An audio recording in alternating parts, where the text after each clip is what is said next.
when there's been someone out there she's had to track down. Oh, this is a close one. Wow, real close. I think Oyster River got it, though. Yep, right in the end. Yep. So that would have been Devin McLean from Oyster River. And what was the girl's name from Spalding?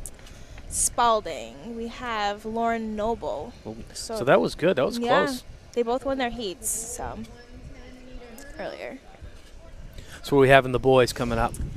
All right, we have Todd DeBrio from Sanborn, Rudolph Badala from Exeter, Jack Gillis from Exeter, Jack McSweeney from Exeter, Marshall Burns from Exeter. We have Jackson Mom White from Portsmouth, Jason Edmiston from Exeter, and Cameron St. Iris from Oyster River. So Exeter 2, 3, 4, 5. 5 out of the 8, huh? Mm-hmm. That's pretty good. 4. Big points right 4 out of 8. No, you're right. 5. Five There's out of another 8? one down there. Yep. So there's a lot of points there. Yeah. So where are you going to get your big point grab right here? Yeah, if they can pull it out and they can get 2 or 3, just go straight through, and then have a couple follow, then they could definitely leap over Portsmouth, who looks to grab a few points off that hurdle. Yep.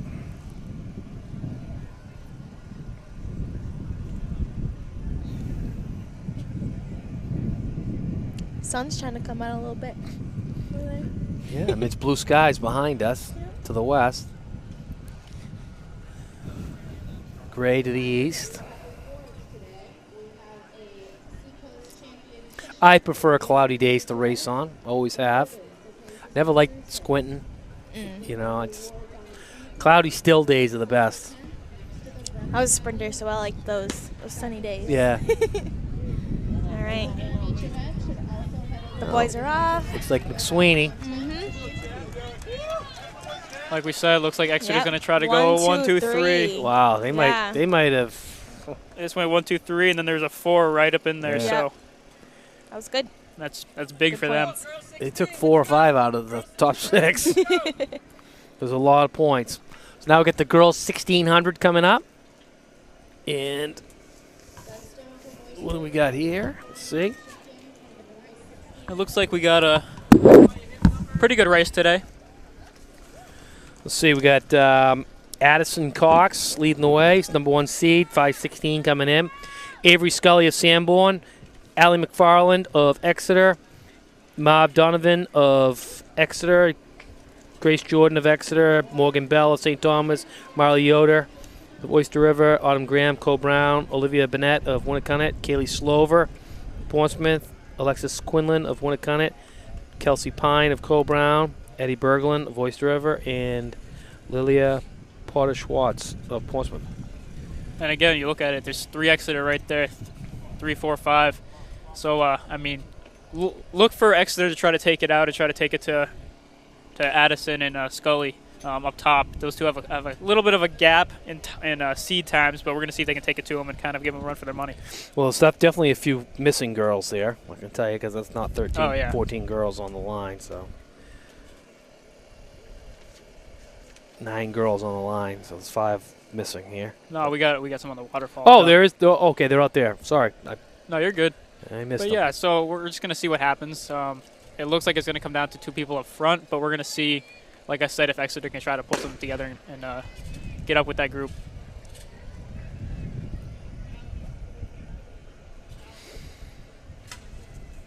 It'll be interesting to see how this goes.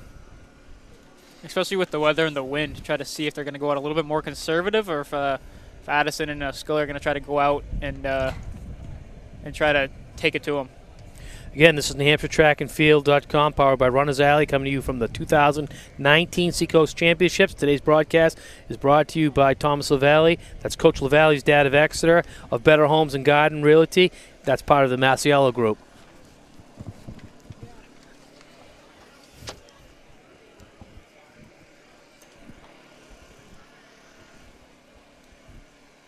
Boy, they're already strung out pretty well here, huh? Yep. Gives you a little running room. It's always kind of nice to have a little bit of breathing room right off the bat, but then again, it's also kind of nice to have people around you to kind of push you and if you're struggling to drag you along. So as we see right off, you see top 2 seeds right up front, followed by Winnicott and Exeter.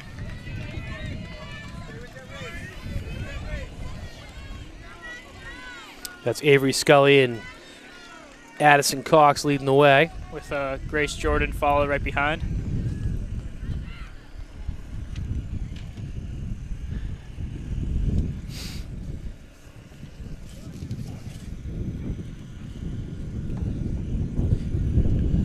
Like we talked coming into this race, you can see out front that we have Addison and Scully trying to take off, but you do see the Exeter pack trying to form and try to make its way up. So still a little early. We're getting to the second lap, but anything can still happen if people make the right moves. Yeah, this race usually doesn't really begin till the halfway mark. I think anybody can go out fast for a little bit, a little while, and see who lasts here. But the top two have definitely separated themselves. I think the real battle is going to be for that third position. As we see, like we said, we had the Exeter up there, but we also have a small group behind, including some Winnicott and a couple other teams following behind. So, like we said, 800 meters coming up. We're going to see if a team's going to make a move. As we see Addison Cox making a move right now, trying to get to the turn before Scully and try to take the lead. So they're coming through in 240, so 5:20 pace right now.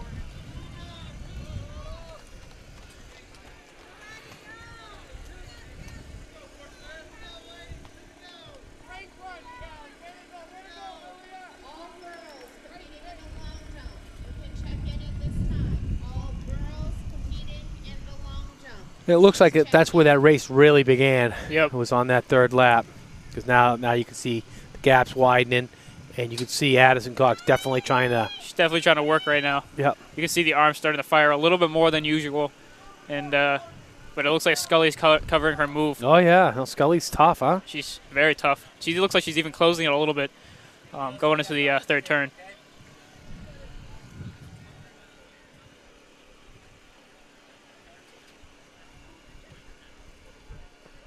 That's the thing. That can be discouraging when you're on the lead and you're trying to force a move, and that person just hangs right there. I've been there, and I know a lot of people have been there, especially in cross country. Actually, first race of last year, Forrest and I were battling back and forth on that on one of those meets, and it's just back and forth. You try to drop a surge. Yeah. So one of us would cover it, and it just kind of be that way all the way to the finish.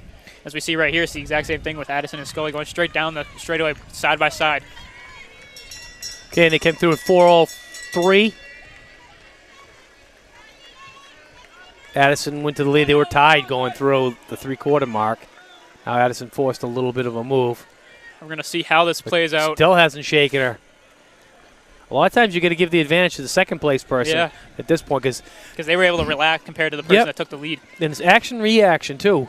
You're seeing the move made. And you have someone to chase. That's right. And that's the thing. Having someone to chase, 95% of people, I'll say, like to have someone to chase. It's just easier for them to go and try to turn into another gear. But Addison's opening up a little gap now. Looks like Addison might have made the right move. She's got to hold on to it, though. She's going to keep bearing down. That's the thing when you're in the lead. You've got to keep bearing down because you don't know what that other person is. You got to get them to their breaking point. And looking back is one of the things that you're always told not to do because you look back and the person could be right on you, and that's the move they need for to take off and try to take that lead away from you. But it looks like Addison coming down the straightaway looking pretty calm, pretty relaxed.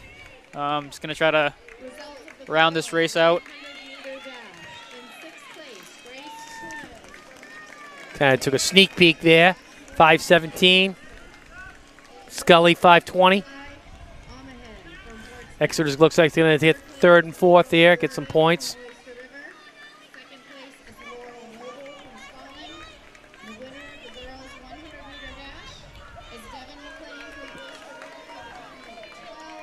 Exeter going to get. Going to try to. It looks like Oyster's going to sneak by. Finish. Yeah, she took. Exeter went 3-4-5. 3-4-5. So that's some pretty good points. Some big points right there. She's lucky to hold her off too, huh? Yeah. I don't know if she knew she was coming until the very last second there because she turned it on about 10 meters to go. Not even. Second place, Marshall Burns from Exeter. And the winner of the boys 100-meter dash is Jack McSweeney. Well, this is going to be a good mile right here. coming up in the boys 1600. I still call it a mile. Let's see who we got here.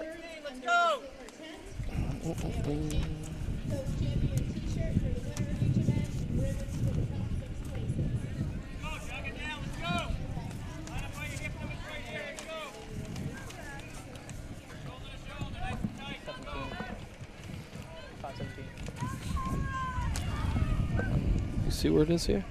1600. Oh, right there.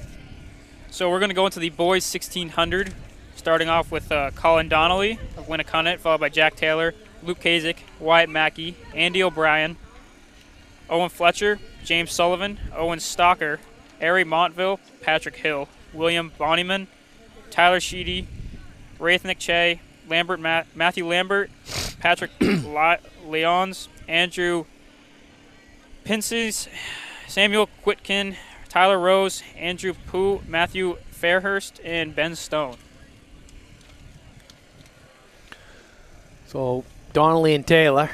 Donnelly and Taylor look pretty comfortable up top, followed by Luke Kasich, who's gonna try to do what he did with the 2 mile last week. He's gonna try to hang on and try to improve his time a little bit more, and try to get into a good position going into the state meet. I have a feeling Taylor's going to take this out pretty hard. I can see Kasich, Mackey, and Taylor taking it out pretty hard. O'Brien probably going with him, and then Donnelly just sitting on them, kind of relaxing until about 1,200 meters, 1,000 meters or so, and then try to take it.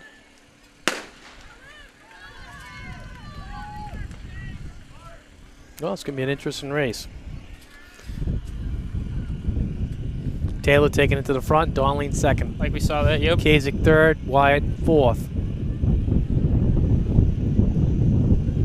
Followed by a giant cluster of a lot of random teams, some Exeter, some Oyster River, some Portsmouth. Tell you what, Taylor and Donnelly, they're pretty efficient. Good-looking runners. They're efficient and they know how to work together is the key. Having a running partner, having a racing partner that you can work together with, take some laps, take some of the energy away, and kind of relax a little bit is nice to have. Not every team has that, and when you do have it, it's definitely nice to be able to use. It's definitely nice to have that. And I'm speaking from experience. I've had that a couple years ago with Zach Richards, and it's just convenient. As we see them going through in a 64. 64, yep. A little bit off on mine, but. Oh, did I? No, you were right. Yeah, you were right. Yep. So 4:16 pace. So I don't know if they're taking turns doing laps, but. And that's about 10 seconds faster than their seed time going into it, but. Both of these guys are capable of running 4:20. Oh, yeah. If not sub 4:20. I don't know about today with the wind, but they're definitely more than capable of doing that. Then you got O'Brien second, Kasich third. Or fourth, yeah. By fourth, yeah. And then, Mackey. Third and fourth. Mackey's in there. Who else we got in there? And, followed by James Sullivan. From Exeter, yeah. And then we have Owen Fletcher. So we got a good group of young athletes in there, some sophomore juniors in there going out there and competing. It's the throne's going to be really wide open in about a year or so to any of these younger guys to take it. Coming through in 2:10, 2:11, so 4:20 pace. Slowing down just slightly, but just enough to stay on track. Donnelly's got a little bit of a lead on Taylor.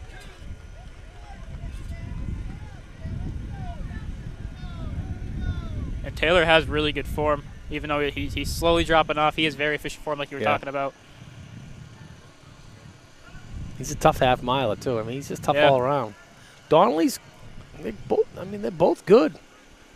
Donnelly going through the 2 mile. I remember racing him last year. He has some sneaky speed. You don't see him as a guy that has that speed, but he'll definitely pull it out. And as you're seeing right now, he's trying to pull it away. But especially in the last yeah, he's kind of like David Reynolds. Yeah, you know, very similar. So Donnelly's opening it up pretty good now. If Taylor can stay close, he'll have a fighter's chance at it. definitely has got to close it in a little bit right now. Try to bring it back in within striking distance. And they go through 3:17. Taylor's 3:21. You got Fleischer, Sullivan, Mackey, O'Brien. Hill. Yep, then, Hill's running well, huh? Yeah, and then it looks like you have William Bonnyman in there as well from Dover. It looks like Donnelly's going to take this one. Donnelly looking pretty comfortable up top, followed by Taylor with a pretty comfortable lead over Owen Fletcher and James Sullivan from Exeter. And some more points right there for Exeter. Right. Yeah, if they can get any from this Yeah, without Winslow, because Winslow would win this mile. I can tell you right now. Yeah. Well, you gotta, for Exeter's standpoint, you gotta take what you can get. I mean, I don't know if they were expecting to get some points out of this or what, but get a couple points here, a couple points there. It's definitely gonna help them in the end. Looks like Donnelly's going to run about 4:25. Yep, 4:25. Taylor coming through about 4:31. Fleischer, 4:35. 4:38, 4:39, 4:41.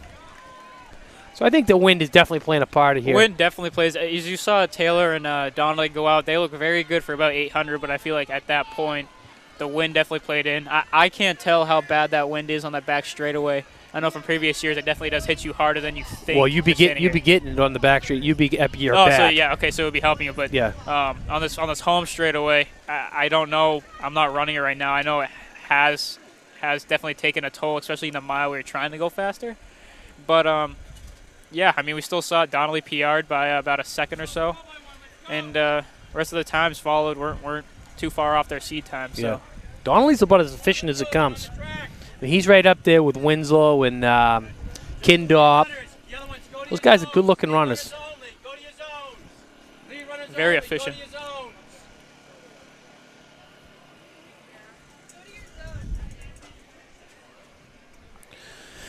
So we got 4x100 coming up.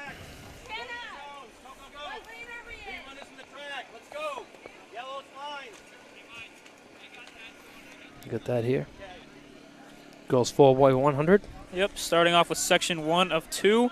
We have Sanborn Regional, Exeter, Oyster River, Portsmouth, Spalding, and Winnacunnet. And the seed times vary from Oyster River coming in with a 49.4 all the way up to a 54.5. So we could see some PRs depending on how the wind is and if it's going to be beneficial or not. But yeah, so it's kind of spread out, but who knows who can take it depending on how they get out, how the handoffs are. Handoffs are key, especially in the 4x1.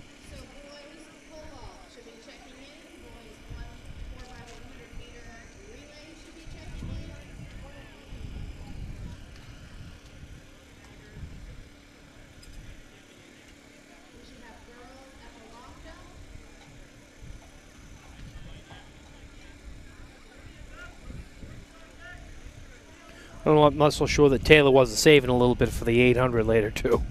Once he realized he wasn't going to beat his teammate. Well, and also realizing that they secured the points. You know what I mean? Yeah. I don't know if they had an idea of possibly going out a little bit harder to see if there's anyone going to go with them. You saw Fletcher coming on at the end. Yeah, Fletcher he looked like he wanted it, huh? He looked like he wanted that third spot. So I mean, I don't know if they were planning that, but yeah, if he's running the 800, there's no reason to go out and kill yourself for an event that you can secure the first top 2 spots. Right.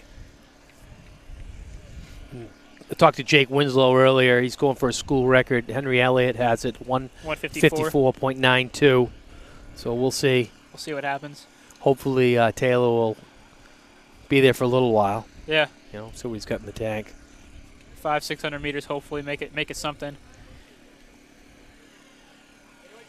And Winslow's definitely more than capable of running a 154. I can tell you that. I'm sure he could probably run a 152, 153 if he gets the right competition. And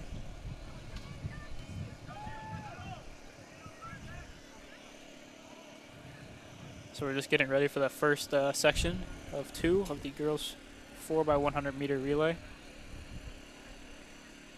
It'll be interesting to see what Winslow picks for New England, what vent he's going to go after. Yeah, and it's one of those things that you got to, no matter what you do, just commit to it and just follow the game plan. I know we've seen some ups and downs with him, especially going back to indoor last year. We had that false start. Yeah. But you can't let that get to your head. I know No. things like that happen, but you got to just refocus and get back into it because things like that happen. Well, he more than made up for it, I can tell you that. He came back and broke state record. I think he's close. I think his chances of winning the mile are probably his best. The 2 mile, there's a bunch of 850 guys. Yeah, oh yeah. You know, that's You got some Eli Moskowitz type caliber Yeah. runners in there, and that's something that. the half mile. I think there's a couple 150 guys, so Yeah. I don't know if he's got that speed. But Yeah, you so know, I the mean, mile, I don't think there's anybody that's going to break. I think he could break 410. I really believe he could break. if 410. he goes out with the mindset that he can do it, it's definitely possible. Yep. But he's got to go out there and commit to it. You can't go out there with the mindset I'm going to run 410 and 800, 900 meters into it. You'd be like, you know what? It's just not how it works. And you never know because it might be a hot summer day too. And that's the thing. You got to account for the weather, the wind. But this year the New Englands are at Seacoast, so we probably have, you know, the ocean will play a part in it. So, oh no, it goes to.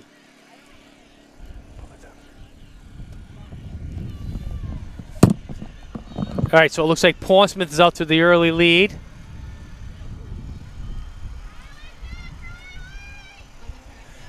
Portsmouth, Exeter, and Oyster River. We'll see when it gets onto the turn. So far, some pretty good handoffs there.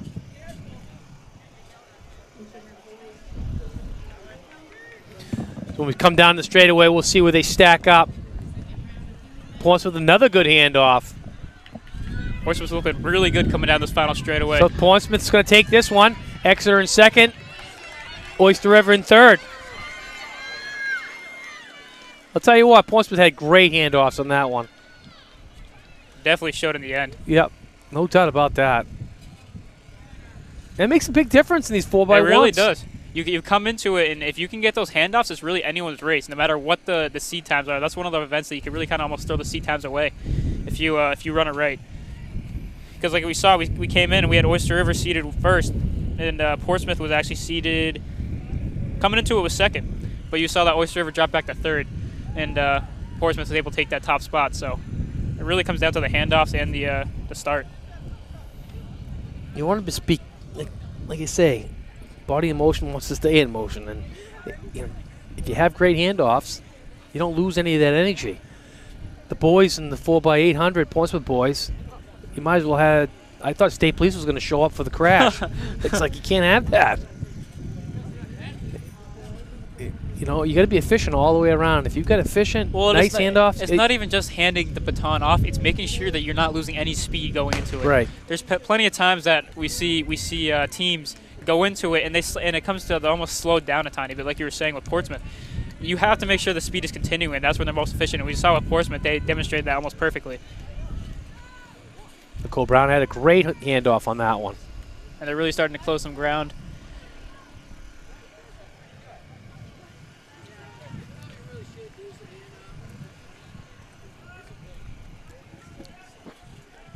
Still a tight race here, huh? Very tight race, yep. Timberlane looks like they're taking the lead now.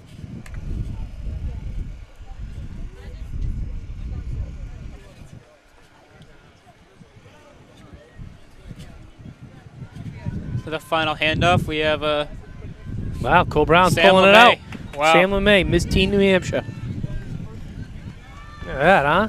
She runs the 4x8 and the 4x1. I mistaked her for a freshman last week. She's actually a sophomore from Co Brown, who transferred from Concord to Co Brown, and great showing from her today. What town is she from? Deerfield. She's a Deerfield girl. Deerfield. Yeah. Something's in the water over there, I'll tell you. Not only do we have fast kids, we have Miss Teen New Hampshire. Can't get much more than that.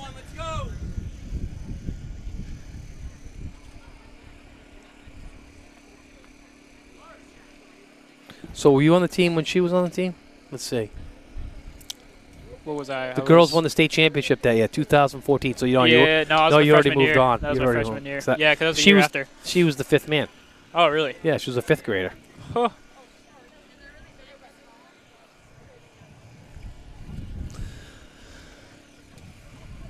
All right, with the 4x100 boys. Just one heat? Well, two heats. Yeah, one of two. So we got Winnicott, Spalding, Exeter, Portsmouth, Sanborn Regional, and Co-Brown.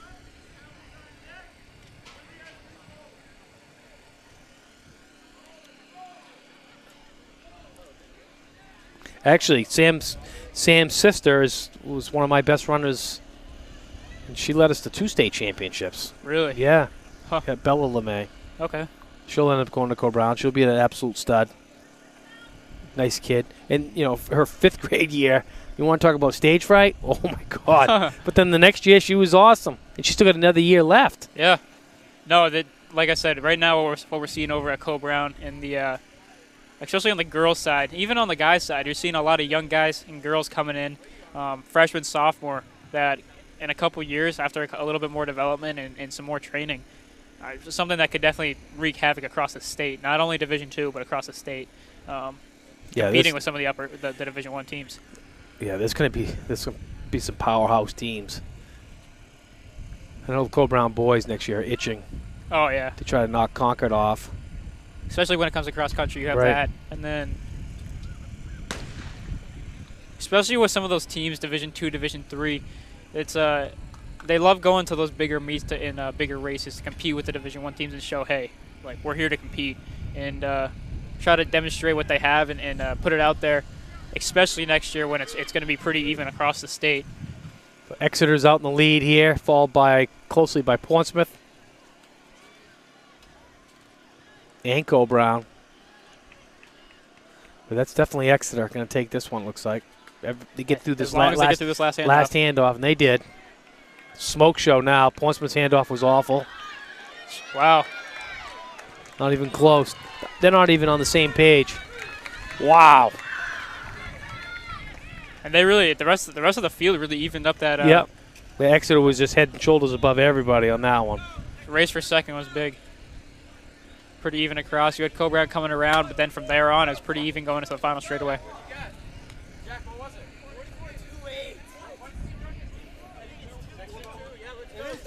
So Exeter just missed their school record. They just ran a 44.28, and their school record was 44.22. So you know that team. Even though they just obliterated the field, they still just a couple 600ths of a second missed their school record by. That was pretty good. You could tell it was impressive. All the handoffs were good. Yeah. You know, it's not like the other teams did bad. It was just they weren't even the same area code there at that point. No. They had a good gap going into the final handoff, and then that just rocketed through the final straightaway.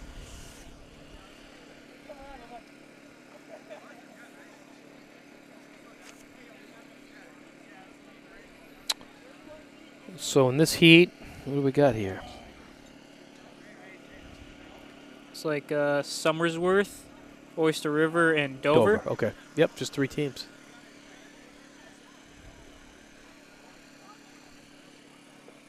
And this is one of the few tracks that at least I've been to that's an 8-lane track all the way around.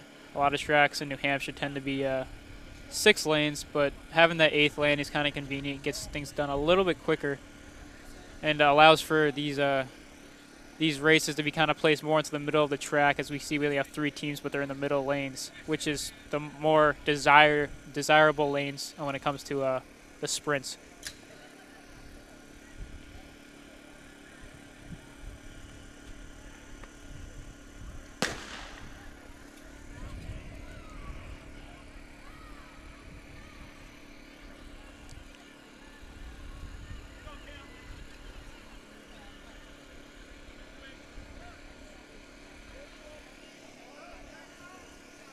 Oyster River had a nice handoff there.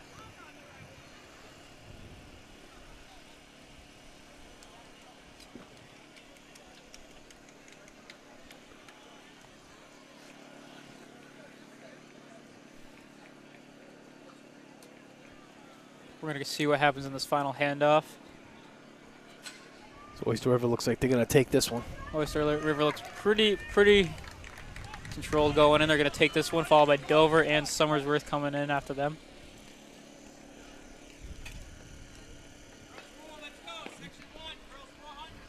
Okay, and the girls 400.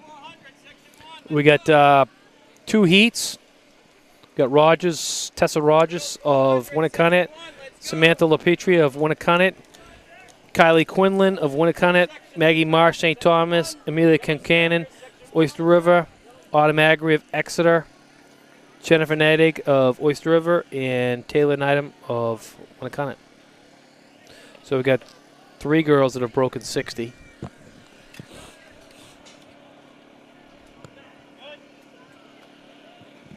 This would be a good close race.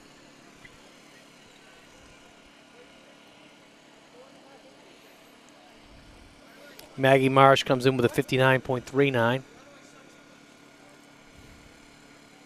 And the 400 as well as of the 800 are one of those races that you go and do the relay and you see that your time is whatever it comes out to be. But when you actually go and do an open race, something about it just makes it a little bit more difficult than the relays, whether it be the adrenaline in the relays or what. And so it can throw you off if you go into it. I remember a couple years ago we had Zach Richards going for the school record, and he was running 48, 49 splits going into it, and then going into the actual open race, he just didn't have a good one. He ran like a 51 or something. I mean, granted, 51 is not bad, but it's a little bit different. So some people get a little phased by it. Well, you are also, if you're getting the baton, you're actually moving. Yeah. So that helps too. That definitely helps quite a bit. Because you're going into it with speed. Right. But yeah, so I mean. That's like looking at the splits in the 100, 200. Yeah. You know, that second 100. That's true. A lot of times, especially on the elite level, you'll see that second 100 is way fast. Because they have to start. Yeah, that's a good point. As we're off with the first heat. Like Usain Bolt, you look at his second half, how fast he is. That's actually true. Yeah, because once you get going, that makes sense.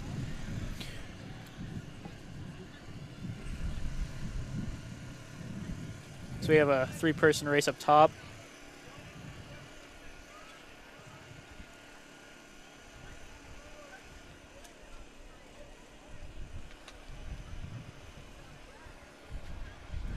We'll see how this looks. Maggie Marsh right now looks like she's. Was that Autumn Agri? Let's see. Let's see. When they all straighten out up here. Wow, it's a close one, huh? Exeter, Winnacunnet. Winnacunnet looks like she's going to take it. Winnacunnet looks like it's going to take it, followed by Exeter and another Winnacunnet. Wow, Kylie Quinlan.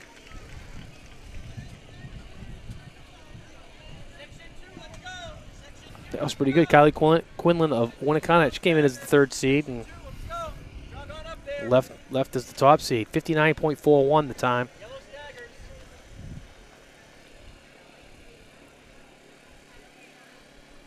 This meet's moving along pretty good, huh? Yeah, they definitely like to move things along. Like I said, with the 8-lane track, you can kind of put a few more athletes on the track, get it done a little bit faster. But so in this heat, we got Olivia Buzzle of Co-Brown, Grace Russell of St. Thomas, Caitlin Lennox of Winnacunnet, Haley Blaisdell of Winnacunnet, Elizabeth White of Co-Brown, Emma Bradley of Portsmouth, and Elizabeth McFarland of Exeter.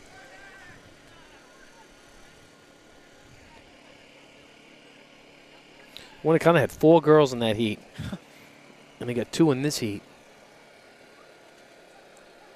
I would watch them in a couple of the other events and see, and just watch them. They could be up there with some points right now that we're not particularly watching. Right.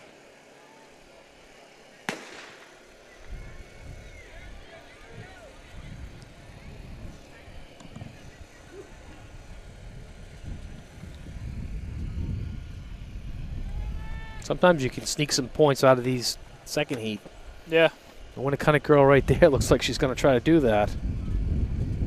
Kaylee Blaisdell.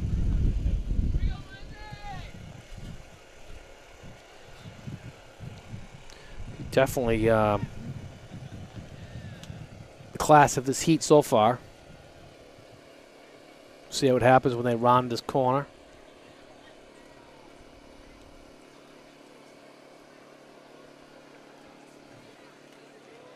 Kind of lose sight of him with the people. But yeah, she's holding on to the lead, and she's actually gaining on it. So lane 4. It's looking pretty good coming down, starting to kind of hop. You see Cole Brown trying to close the gap a little bit more. Exeter in third. Wow, that was closer than you think. It looks like Blaisdell took that one.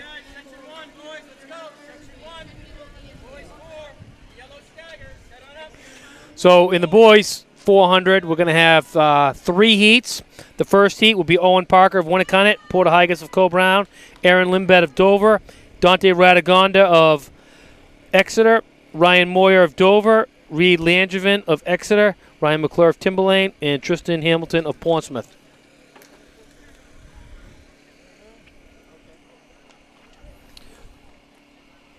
And most of these guys, pretty much all of them, you know, in the middle lanes are all 52s. So pretty tight. This is anybody's race. No clear-cut favorite here. It's really getting out of the blocks. You know, a few of these guys have already raced also in the 4x8.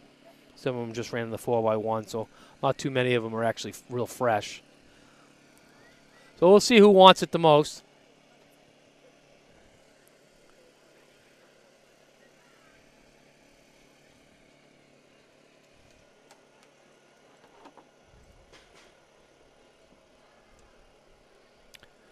My pick's Radagonda. He's run 49 something before last year, so he was out a little bit beginning of the year, but I would say he's the class of the field. I'd say once you've broken 50. Yeah, it becomes almost a norm. Yep, you kind of have the edge, and he was just on that 4x1 that just missed the school record, so he's probably got a little adrenaline going. Little edge, trying to make something happen here. He's going right to the lead. I mean, I clearly think that he could be a kid that could break the state record. Yeah. And with the right race, right conditions. He kind of got overlooked last year with Woodman, but yeah, he was only a sophomore. So. But Moyer Dover's not too far behind him. The Jeopardy stunt double.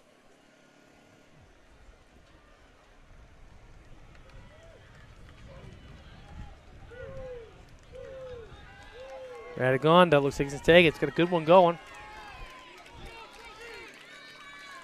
Moyer's looking at the clock more than he's looking at his competition.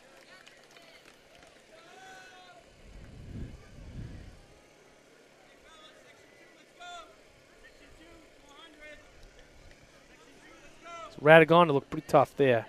Okay, section 2, we got Kyle Libby of Spalding, Nicholas Beal of Winnicott, Zachary Vahuli of Winnicott, Max Carpenter of Oyster River, Jack Gillis of Exeter, Tom Riley of St. Thomas, Tanner Thornton of Exeter, Anthony LaPetrie of Winnicott.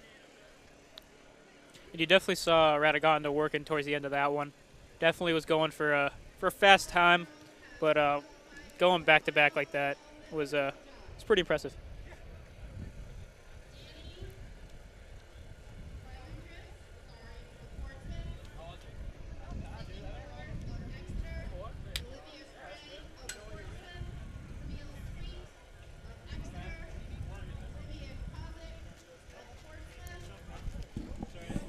Dante, what did you give for a time?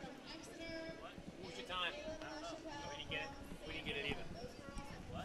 That's it. I was just wondering if you could, we're not getting live streaming times. 50.75. 50.75? I saw 3 things come up. 50.75, 51. Okay, thanks. We're just trying to get the times. We're not getting times live streamed up, but I'm thinking 50.75. That would be pretty decent if it is. With the wind and everything. Yep.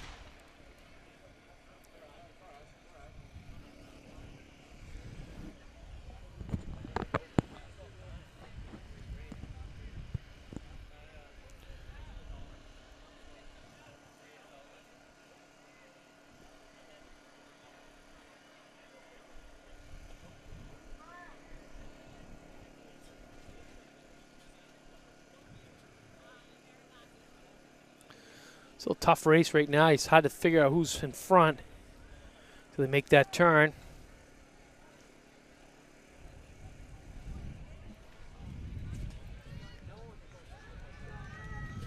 coming down the final straightaway. Pretty close between Exeter and Oyster River. Looks like Oyster River's going to edge out Exeter. Max Carpenter And there's still some more points right there. taking over Jack Gillis's.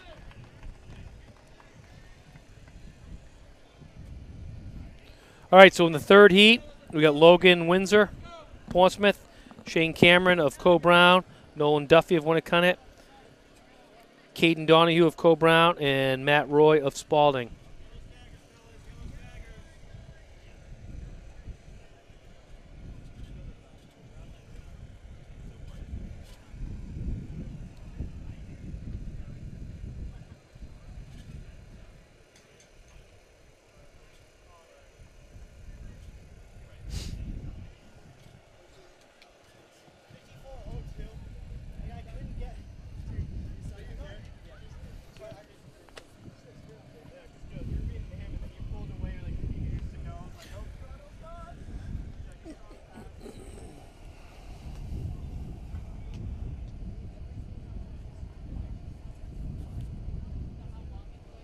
So everybody comes into this race with a 56 something. Girls javelin results? No, white belt. Yep, thanks.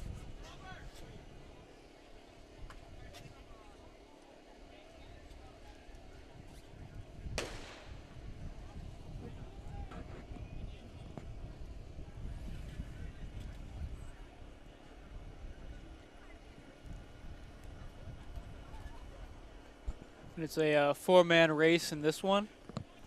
So we see two Co-Brown, a Winnicott, and it looks like a Spalding. Yep. It's like Shane Cameron on the inside, Shane Cameron on the inside, followed by Donahue. leading the way.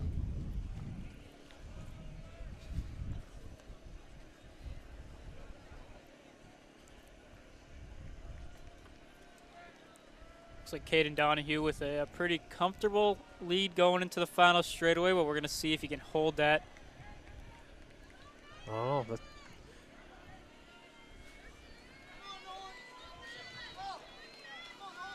so Cole Brown looks like they're going to take 1-2 on this heat.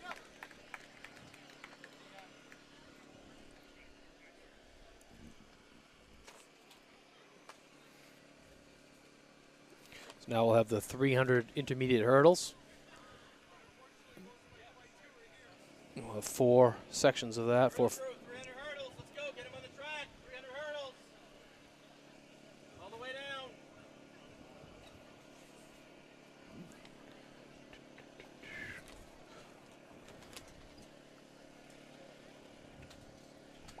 Yeah, and the wind's died down slightly. It's not as bad right now, but it kind of comes and goes throughout the events. Still pretty cloudy, no sun popping out. It's just kind of there. Still happy with your short selection? Or are you a little cold right now? It's a little cold. I'm not gonna. Does it mind you of the Michigan winters No. up on Lake Superior with the Oh. wind blowing down on you? You want to talk about winters? I mean, we've had winters here, but with the wind out there, Was there ever a time when you were out on a run that you just like wanted to break off from the group, just lay down, Yep. fetal up, and just start sucking your thumb and that give was up?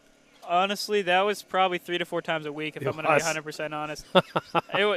There's some points where we're just running down this slushy road with the wind whipping in your wind. face. You're going 13-minute miles, and you just Yeah. feel like you're just ripping it.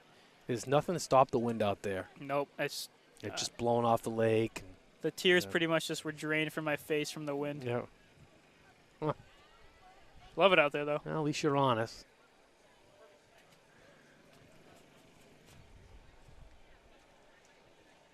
Did you ever cry yourself to sleep at night? I Being tried so to. far from home? I didn't have any tears left after some of those runs, but yeah, no, it's I never really got homesick, believe it or not. Well, I wasn't asking about that, but But yeah, no, I definitely got beat up a couple times from those runs. Yeah. The winter was definitely not easy. I would wear like 3 or 4 winter coats, and the wind would just rip right through those. yeah, Going to class, walking backwards. the wind is the worst. Yeah, Nothing. I can live with everything else. Yeah. But the wind, you just can't. You can't do anything about.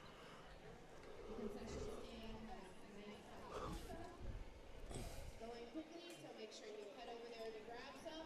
We have meat t-shirts on sale today for $15. Next up on the track for the girls. So in this girls 300, this is what do we got here? We got Lauren Noble of Spalding, Camille Sweet of Exeter, Evelyn Fisher of Oyster River, Cindy Lavelle of Exeter, Sarah Moran of Portsmouth, April Weeks of Portsmouth, Angela Hagstrom of Portsmouth, and Sabrina Sherman of Exeter. And Camille was one of those Exeter girls that went 1-2 in one of the earlier sprints. So we're gonna see if she can get some more points for Exeter and try to take away any possibility of competition for the Sarah title. Moran's got like a 2-second seed time advantage. But as we talked about before, it's really if anyone can, it's the points that come after. You can get any points in any of these events, it adds up. So you might not get the first spot, but if you can get the second, third, fourth, fifth, sixth, seventh spot, any of those spots get points, can build up at the end. Again, this is New Hampshire trackandfield.com, powered by Runners Alley, coming to you from the 2019 Seacoast Championships. Today's broadcast is brought to you by Thomas LeVay of Better Homes and Garden Realty of the Massiella Group. I gotta say, the way you say that makes me want to go out there and buy from them. Yep. They're persuasive. You have a few $100,000 to put a down payment down on your house? No, I'm not gonna say I do. Yep. I wish I did. Someday you will. Hopefully.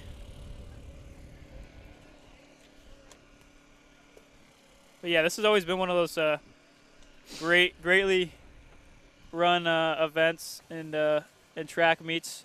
Very efficient on time, and just like last week, we were lucky. We're lucky to have 2 back-to-back meets that are very well run. Girls 800. Again, next week's state championships will be held at UNH. 1 is on Friday.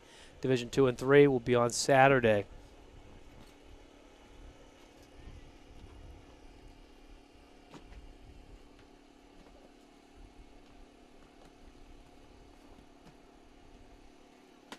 Did you like running on UNH track last year?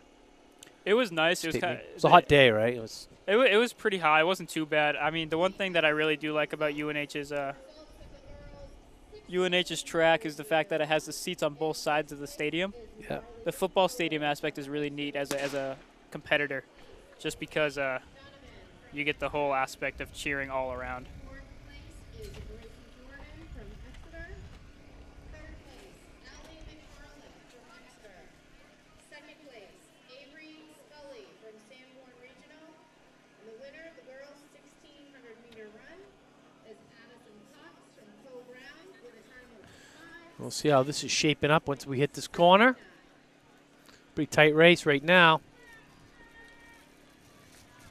Results of the boys' 1,600-meter run in Cindy LaValle and Sarah Moran. Of Exeter. Wow, it's Camille's right there too.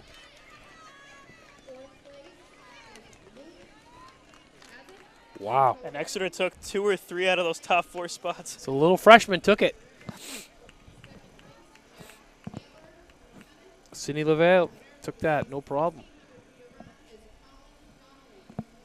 Pretty good for a freshman to go out there and just rip it up. Yeah, it's like we talked about with back to your time. Yep. So in the second heat, we got Shaden Belanger of Co Brown, Kate Butcher of Oyster River, Shauna Ruth of Timberlane, Zoza Kopolinski of Portsmouth, Ellie McLaughlin of Portsmouth, Camilla McAlee of Exeter, Olivia Noni of Co Brown, and Amelia Brackett of Co Brown.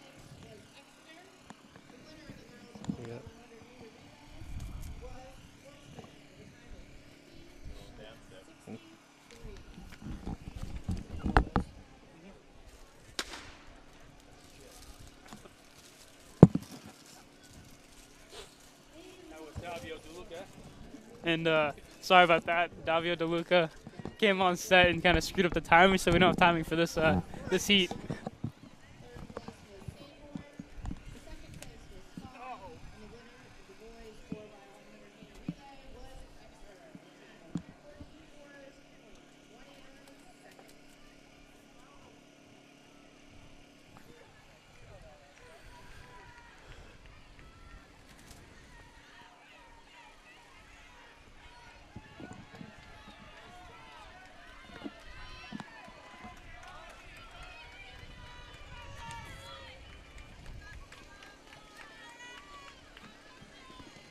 So it looked like Camilla McAleer took that one.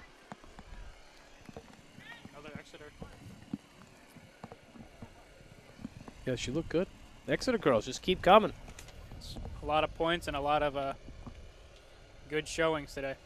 All right, in this third heat of 4, we have Ella Stasko of Oyster River, Lexi Curlin of Winnicunnet, Zena Sawyer of Dover, Shaylee Doolin of Oyster River, Kristen Gayorta of Winnicunnet, Cadence Murphy of Oyster River, and Sarah Kraft of Dover.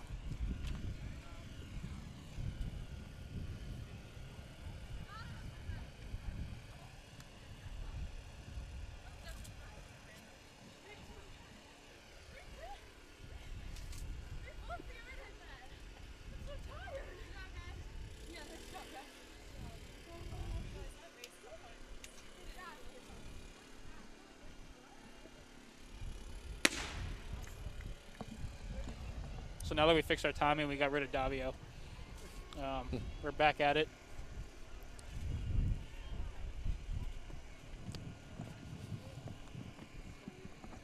Looks like Shaylee Doolin of Oyster River's got the early lead.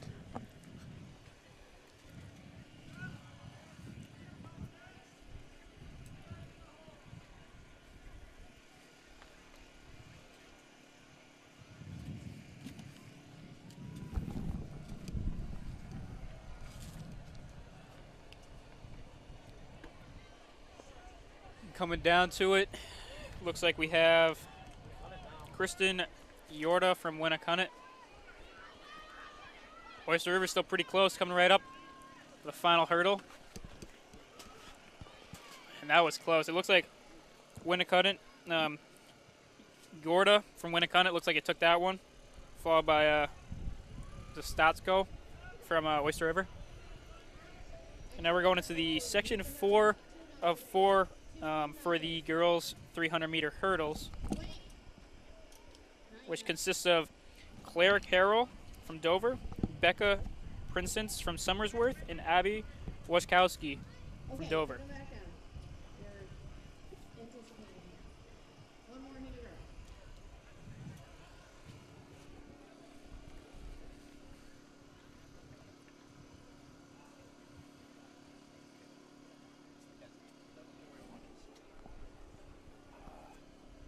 I think we can get away with it. Yeah, I don't think it's a problem.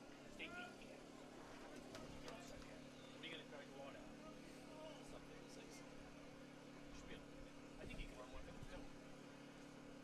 Just got to get the right guys in there. Yeah, it's just like solo. Yeah, it's hard to do solo. Is Taylor going in with you? Yeah, he's not fresh though. He didn't look too good the mile.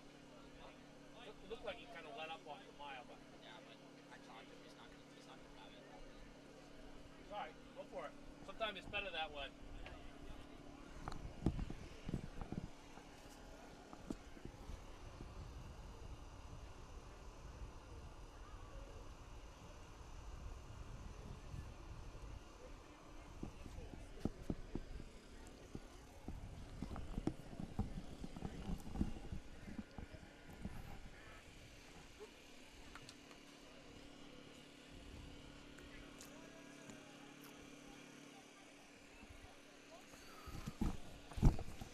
As we said before, we're in the final heat of the girls' 300-meter hurdles. It's about to start any second now. Do you think there's anything less fulfilling in life than a rice cake? I don't know. I was never really into rice cakes until I started trying to eat healthy this summer. And I remember trying them when I was a kid, and I was like, well, who would eat these things? And now I'm just like, you know what? Yeah, you like them, huh? These things are good. They kind of just taste like solidified popcorn. It's just open air. I don't know. I know, but then I you might as throw- well just eat open But air. then you throw like the caramel on it, like the ones we have. I was having the Yeah. cinnamon apple one. I was like, No, those actually aren't that bad. no, and there's only 3 grams of sugar in it. I was like, I can't go wrong with that. Yeah, you gotta watch your weight, dude. Yeah, I really do. If I Yeah. put it on the pounds, I'm 128 now. 128. Jeez, I'm like 2 of them now. Get in my belly.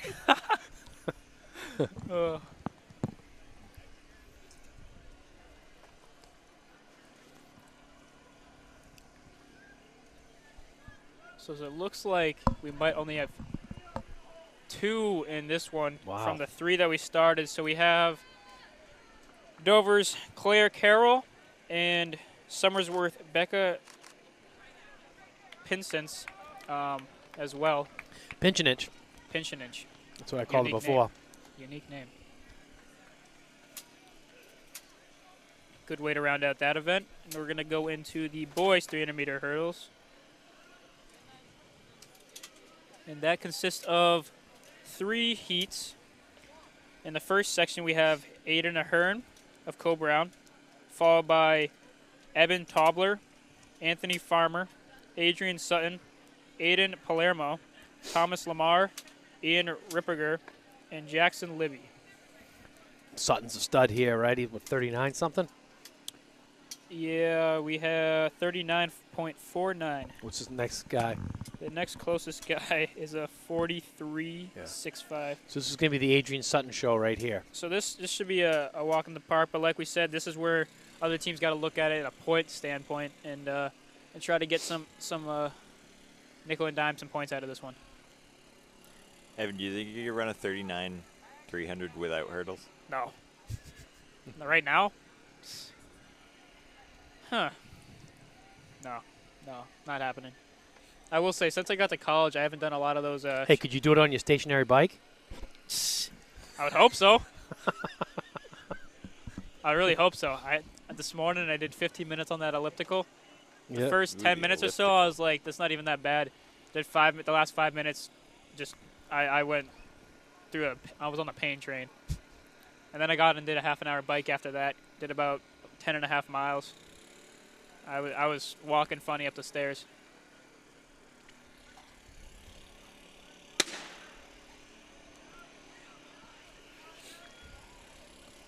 So we can already see. Yeah, Sutton's smooth, huh? Sutton's already off the start with a nice lead. Super smooth through the hurdles. And I feel like this is really one of those events that's even a little bit better for him than the short hurdles. Yeah, he's just because he has more time to adjust and really. He's definitely better than in this event than he is. This one allows him to be smooth. Yeah. The entire time. And he's competitive MOCs with Cellini and Spencer in this one, and the kid from Pelham also. As you can see, he's not even taking it as a cakewalk. He's pushing himself. It was a woodchopper special, probably lane 5, I think, and lane 3. Yeah, lane 3 in Portsmouth. It's one way to do it. They had fireworks for next year. That's probably how I would do it, to be honest. Definitely not the most efficient way, I'll say that, though. It's actually Timber Lane, staying corrected.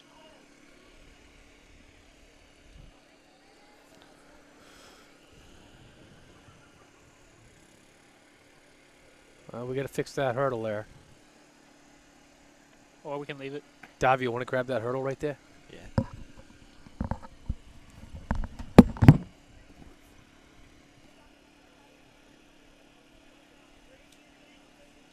He's trying to make up for what he did to our timing system a little bit earlier.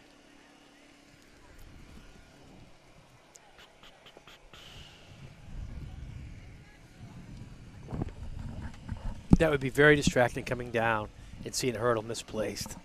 You know what I mean? And having to adjust for that, too. Oh, my God. That would be so frustrating. 800-meter runners should have checked in. Boys, 800-meter runners.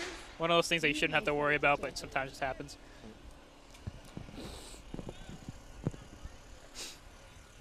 I almost got DQ'd for that at Clippers. Really? In the steeple. Kid in front of me knocked the hurdle over. Yeah. And it was just on the ground, so I ran over it. And I almost got DQ'd for not jumping over a hurdle. Oh, my God. Even though it wasn't you. Well, there was no hurdle to jump over. Yeah. What can you do? Pick it up and go over it. So we're coming down the straightaway. We have Suwoo from Portsmouth. Looks like he took that. Falls to the ground right after.